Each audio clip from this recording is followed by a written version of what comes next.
మన జగనన్న అమ్మాయికుడు. మన జగనన్నకు ఏమీ తెలియదు. 6,100 ఇస్తాడు, 61,000 ఇస్తాడు. మన సీఎం నిజమైన సీఎం సజ్జల గారు. కాబట్టి సజ్జల గారికి చెప్తున్నాం ఏమంటే ఖచ్చితంగా ఇవ్వండి. నెక్స్ట్ టైం మీరు సీఎం కానీ సీఎంకి మీ కుర్చీలు ఉండవు. ఖచ్చితంగా మేము చేస్తాము. అది కాక మన రాజన్న బిడ్డ మన సర్వేలకు కూడా పోరాడుతుంది. ఖచ్చితంగా సర్వేలకు కూడా మనం చెప్తున్నాము. ఖచ్చితంగా మా బాధ వినాల్సిందే. ఖచ్చితంగా మా తరఫున పోరాడిని మేము మరీ కోరుతున్నాము. ప్రతిపక్షాలు కూడా దీని గురించి మాట్లాడాలా.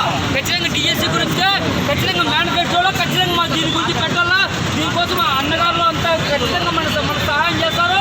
కాబట్టి మనము దీన్ని ఎట్టి పరిస్థితుల్లోన ప్రతిపక్షం దగ్గరికి తీసుకువెళ్ళి వచ్చేదాన్ని స్పష్టమైనటువంటి హామీ తీసుకున్నాం. ఇందుకోసము ఒకవేళ మన వాళ్ళు ఏదైనా కానీ అన్నవాళ్ళు కానీ రాష్ట్ర స్థాయిలో ఏమైనా చేసినా కూడా ఖచ్చితంగా ట్రైన్లు ఎక్కడానికి ఖచ్చితంగా సిద్ధంగా ఉండాలి.